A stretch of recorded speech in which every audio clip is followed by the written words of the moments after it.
Hey guys, Brent Build Show, talking about doors today, okay? And what makes a great door? How do you build a long-lasting door? Well, we're gonna look at the past. We're gonna look at how doors were made historically so we can figure out the best way to build doors today.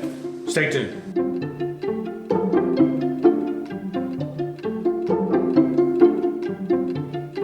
Okay, so there's really, if the span of history, there's really three different door types. There's what's called a board and batten door, what I'm calling the Brent dictionary, the transitional door, and it's transitioning to the StyleRail door. So let's go look back at these different styles of doors because we see them kind of reinventing themselves later on and in different styles that we're building in. So the first door type is what we'll call the board and batten door. And what that basically means is that you've got boards, okay, and there's a batten, okay, which is be a horizontal piece that goes on the back side, right? That would be nailed together. Now, what was the idea behind this? Basically, thinking about you have an early hut, you have an early house, and you're trying to close up the opening, right? Hinges were actually kind of leather hinges, even before the ironwork. Sometimes wood hinges in very early doors, but they were basically taking boards like this. They were typically tongue and groove, right? These are tongue and grooved boards so that they're kind of locked together.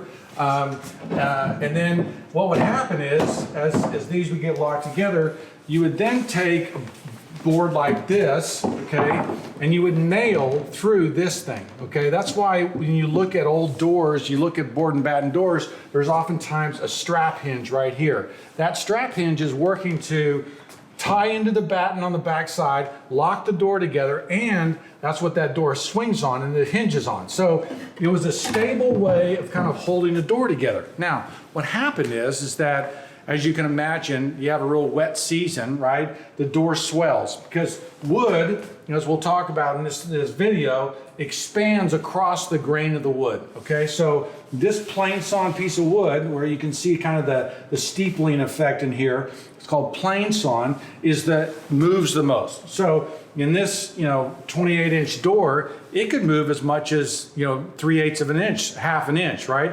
So it would expand into the jamb and it would get stuck, right? So they're sitting there trying to figure out how do we make doors more stable. Earliest type of door is a board and batten door, and there's tons of great examples of this style and this type of construction that's very beautiful. In fact, you see it in the 20s kind of redone where they'll actually building plank tile doors, but they're not true board and batten. Now, the next style of door is what's called a transitional door. Now, what was happening is that you will see this kind of the original board and batten door, but there'll be a frame that overlays it, okay? There'll be a frame that sits on top of it. And so in Hampton Court, you'll see this beautiful English oak plank door. You'll see the strap work underneath it, and you'll see this frame over top of it. Now, the frame was trying to make the door more weather tight, okay? So it was making the door more functional. So those strappings, those pieces would naturally go over where the joint came together, where the tongue and groove is, right? And so they were stabilizing and weatherizing this door so they would last longer and look better. The other thing it would do, it was to make the door more beautiful. There's a beautiful French house my wife and I went to in the south of France that had this beautiful overlay kind of French design over top of the board and batten door from the 1600s. Very, very beautiful design. That's what's called a transitional door. Now, the type of door that we're most familiar with is what's called a StyleRail door. Now, and there'll be stylistic differences as time goes on. But this is a very early door. We did this as a mock-up for a client showing an early kind of colonial style door. You notice that we've got this the spring hinge here on this door as it lifts up as in the keep here. But this is a 1-inch thick door. It's a very thin door, okay? And this is a very early style door. Now, you would see these in America from the early 1700s into the mid 1800s, okay? And essentially what happened is as they were cutting wood from a log, okay, and then they let it air dry, they were typically cutting the wood in 1-inch strips, okay? And so this is probably a 7/8 inch door because it's shrunk over time. But this kind of thin door, this kind of panel design, these kind of details, this door is a little bit later. It's probably 1880s, okay? So they lasted for a long time. But the stile and rail doors, basically, you have stiles, which are the vertical things, and then you have rails, which are the horizontal. Now this is called a lock rail because your lock typically is right around here, and then you've got a bottom rail, okay? So the design and the purpose of it was that you have these stiles and rails, and they captured and held onto a panel which floats. Now, if you look at this sample here, this is from the 1884 courthouse, okay? Basically, this is the stile and this is the rail, okay? So this is the rail going across, this is basically that part of the door, okay? What you're seeing is that this panel, okay, actually floats inside here, okay? And so what was happening, if you remember back to our board and batten door, the wood expands and contracts. Essentially, we figured out how to contain that expansion and contraction by building the door in a frame like this so that these panels expand and contract, and the whole door doesn't expand and contract. So it's a great way to build something that's stable inside a jamb, even when it's wet or when it's dry. Your door doesn't expand and blow up your jamb. So the stile and rail door we see in America from the early 1700s into the probably the 1940s, right? And right during production building after World War II, that's when you get into hollow core doors. That's when you get into some of those other cheaper style doors, which really aren't a door, in my opinion. So now what I want to do is I want to just spend a little bit of time going through kind of the history of doors in America and kind of the predominant styles that we see. The early Georgian doors were a 1-inch thick door just like this. Sometimes when they were making front doors, they would take two doors and then clinch them together. But by the time you get to the Federal period, the panel style changes. So in the Georgian period, you typically see a very heavy raised panel.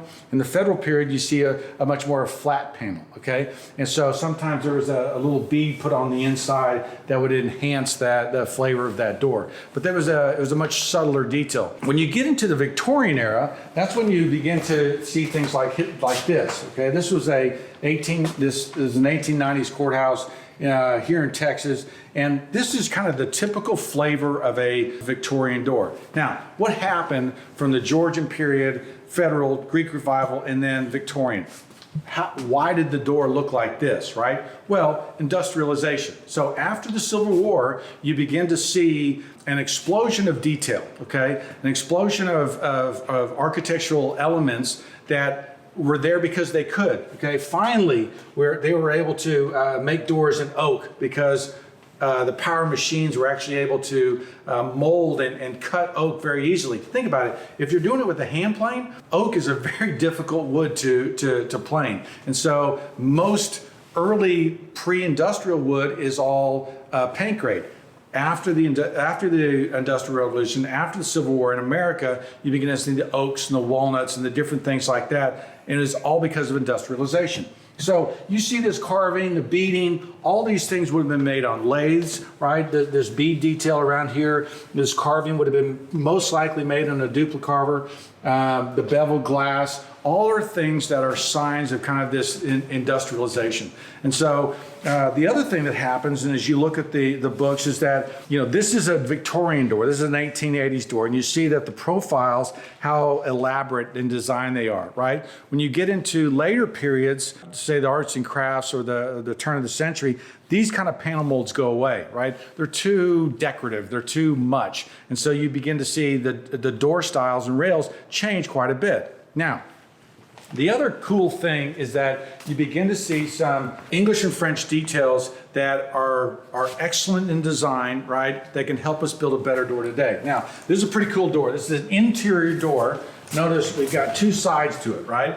So we've got a quarter sawn oak, very Georgian, right? Because it's got a raised panel. Panel mold maybe a little bit much. We know this is from the 1920s, right? But a beautiful Georgian style door on one side. And then we have this Tudor Jacobean door on the other side. Now, what was going on here? So remember I told you we bought that library. In one of the other videos, we talked about buying a library from the Rockefeller apartment in New York. And so this was one in their library. And so on one side, they had one style, and on the other side, they had the other style.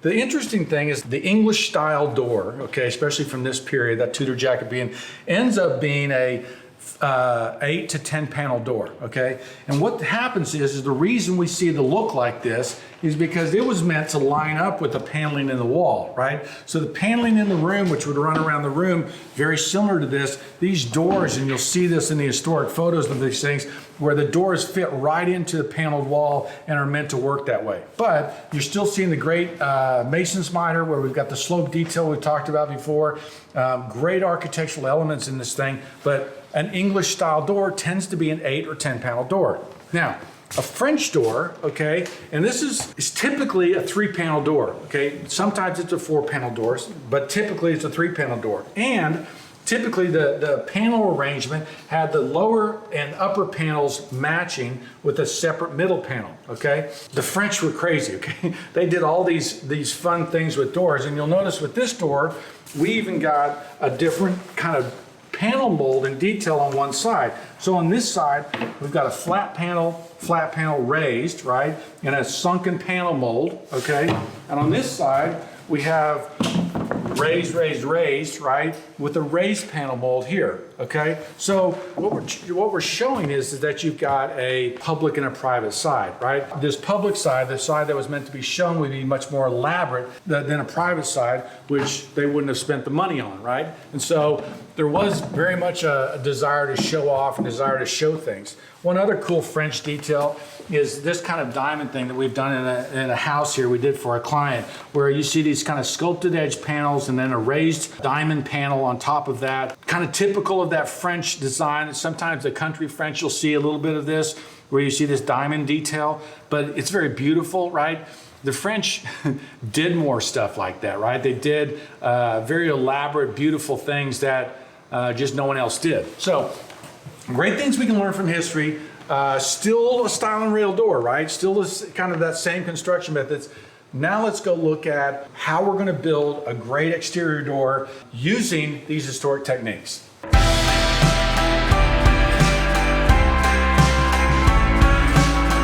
Okay, so there are a number of secrets, right, to building a great long-lasting exterior door. Now, the first one is keep water away from it. It is very difficult to build a door on the face of a building, no matter what you do, okay? If it's not protected from water, you are getting yourself into a very challenging environment. First rule is try to keep water away from the door, okay? Sun is the other element. If you have a door right in the face, sun also is something that the UV rays can break down the door. Now, you can still build a door that will work and it will last, but there are some tricks to doing it that we need to go through that you should be incorporating into your doors.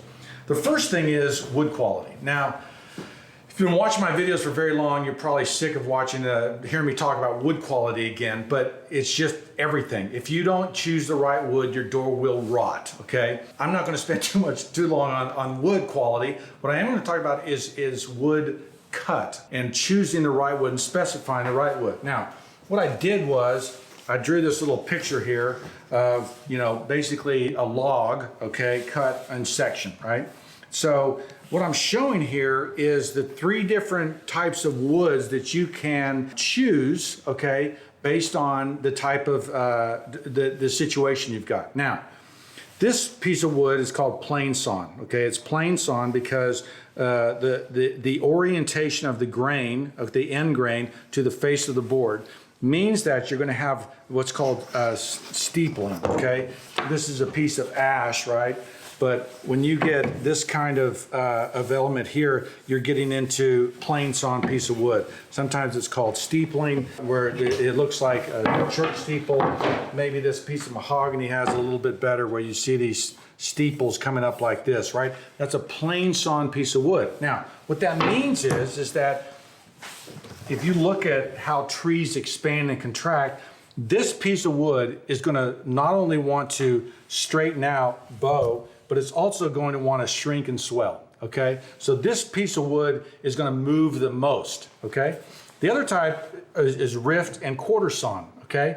Quarter sawn is the most stable type of wood, okay? It's going to expand and contract the least, okay? So if you can specify rift and quarter sawn wood, you are getting a more stable wood, no matter whether it's old growth or new growth. Now, this is a piece of white oak, okay? Now, what you're seeing here is you're seeing that, see the grain coming through here? So the grain rings run around like this, and that causing this grain, you don't see any steepling in this piece of wood, and you see actually these little flecks and rays, okay? That's a really beautiful quality of quarter sawn oak. It's what all this stuff is. All this is quarter sawn oak, and that's why we're seeing that great refractory, beautiful detailing here. Sometimes it's called tiger striping, right? But it's a very beautiful detail, and it's all quarter sawn. It's very stable. This is a piece of quarter sawn and rift walnut. So again, what you're seeing is that there's your grain running this way, right? So we know that's quarter sawn, but as it starts to flatten out here, we're getting more into rift sawn, okay? So this piece, and you can even see it in this piece of wood, very straight grain here, but we begin to see it open up and expand, especially right there, as it gets into the more of the plain sawn. Now, if you can get the wood right, okay, that's very important. The second piece of this as we get into the construction, and that's our stave cores, okay? So this is a sapele door. That's a stave core. Now, stave core means that these pieces right here, okay, are vertical, okay, perpendicular to the face of the board. And then we've got these veneers, okay, they're very thick veneers that are on the outside edge, okay? What happens is that if this was just a plain piece of wood, it would, especially if it was plain sawn, it would want to warp, it would want to twist, okay? Building stave cores, and you begin to see stave core construction as early as the 1890s, 1900s. It becomes much more prevalent. But even our good builders in the past understood that a stave core door was much more stable. Now, sometimes stave core doors will get a very thin veneer, okay, like a 32nd, like a really, really thin piece of veneer. We need them to be, we try to get them to about a quarter. This might be just under a quarter of an inch. If you can get that kind of thick veneer, then you've really got a stable door. So stave cores are more stable than other types of doors, right? The other thing we do is the joinery. This is a mortise and tenon joinery. There are a couple different ways to do it. Now, historically, this is the 1880s, okay? This is what's called a through mortise and tenon, where here's your rail and the tenon runs all the way through the other side. See that? So that's called a through mortise and tenon. And the way they held this joint together was they actually put wedges in here, okay? And so the tenon comes through, they drive wedges on either side, which locks that tenon together, right? And keeps this door very stable. The reason why they had to do that was because the glues were not very good then. We don't really have good glues until the 1930s or 40s. So most of the glue, especially in the 1880s, was hide glue, animal hide glue, okay? So not hide like hide and seek, but hide like animal hide, right? So that glue, right, was what was holding together, and it broke down when water hit it. So you'll also see that in a lot of doors like this, they would peg them, okay? This door wasn't pegged, but you'll find a lot of doors in the 1880s that are pegged. So we love introducing the peg into our doors again. So this is a mortise and tenon joint, right? This is your mortise, okay, the slot that it goes into, and then this is your tenon, and it drops into here, right? Now our panel sits on the outside, sits in here, okay, right? That sits in that slot. We'll talk about that in a second. When you peg them, you cannot use round dowels, okay? Now why is that? What will happen is if I take a round dowel and drive it into here, right, through that deal, and you can see that basically this holes are drilled. Now my tenon comes in there, right? You can still see through there. What you want to do is you want to actually have a square peg, okay, which is what this is. And you want to drive it. You can put a square peg through a round hole. So what you're going to do is you're going to be using hardwood pegs, right? This is sapele, it's a little bit softer. And what I would do is I would just take the end of this thing and I just kind of pencil it down, and I'm just making it. And this is historically the way they did it, where they would fasten, they would cut a square peg, and I'm just going to make this little round end, And if you don't use a hardwood peg, what happens is if you use a softwood, it just splinter, just blow up. So if you try to hammer that thing through there, you would be running into trouble. So that's why you have to use a hardwood peg. But I'm rounding this down so that I can get it fitting, right? And then once it's like that, I'd start hammering it down, okay? And just drive it through there. I don't want to do that because I mess up my example. But it has to be a faceted peg, okay? It cannot be a round peg. Very first I learned this because the first time I built the doors in the front of my building, I used round dowels, and it wasn't one season before those dowels were just moving and because remember, this expands and contracts as well. What happens when you use a faceted dowel is it drives through there and it just locks in with like these keys into the edge and holds it together. So faceted dowel, square pegs, round holes. Now, the last thing is that water is the enemy, right? Water is the thing that destroys our door. That's where rot comes from. That's where warping comes from. And so you've got to fight that. Now, what we do is, and I discovered the magic of this, again, looking at the past, okay, looking at the way things used to be built.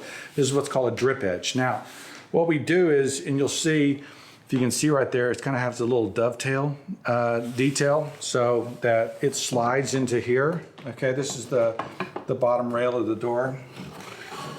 And this slides across there and locks this door together. Now, what happens is water hits the edge of that door and it goes away. If you don't do this, water will run down the face there and actually go up underneath your door into your house, okay? So you have to have a drip edge, and it has to have what's a true drip edge, right? This can't be flat. It needs to be cut back so that water will stop and then drip off there. The other trick we started using, the other thing that we did, was creating weep holes, okay? And so now you're looking at a section, and this is a weep hole we put in a door, but the panel, what you're trying to do is you're trying to keep this from filling up with water, right? So on the outside edge of a door, you put your panel in here, and we're allowing water to come out. So this is a weep hole. You'll see it in French window design that they oftentimes have a weep hole in their windows.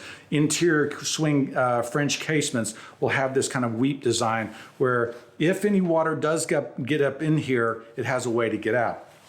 And then finally, if you've ever had the problem with the panels that split, okay, especially here in Texas, we get some very hot days. That water that sun hits those doors, and you'll actually see a crack through the panel all the way through. The way we overcome that, the way we think the better design is, we actually will take our panel and split it, okay? We'll have this panel be the slot, but we'll have two sides, so that the interior side can move separately from the exterior. Now realize that we were working on a courthouse and they had these doors. I measured the heat on the outside of the door is like 130, 140 degrees, okay? They painted the doors a dark color, which you shouldn't do, and sap was just coming out of these doors, okay? On the inside, realize that on the inside of these doors, it was, 78 degrees, 72 degrees. So within, 2¼ inches, you had a 50-degree change in temperature, okay? That's very difficult for a door to perform when it's being treated that way. So splitting the panel allows those things to move separately, keeps your panels from splitting, keeps you from seeing the sunlight through there, and it helps with the water. Now, what the French did is they actually applied on the lower panels a kind of a cap that sits on the outside, that would sit on the outside of this door, that kept water from getting into this lower channel. So a lot of great details from history, a lot of fun things to make your doors right, but if you can get the construction details right, don't dowel an exterior door, mortise and tenon an exterior door. Peg your joinery, right? That creates a mechanical fastener. The doors cannot come apart, right? Use the right wood. Specify the right cut of wood. Rift and quarter sawn is going to be much more stable than plain sawn. And then finally, keep the water out, right? Do whatever you can do to keep water from getting inside and destroying your joinery, destroying the wood, and just sitting there and festering, because that water is the enemy, and that's what we're trying to defeat here. Hopefully, you now see that there is a great tradition of architectural styles of doors, great tradition in America, and then better ways to build doors today, right? Better ways that we can use the past to build better today. I'm Brent Hull. Thanks for watching. See you next time.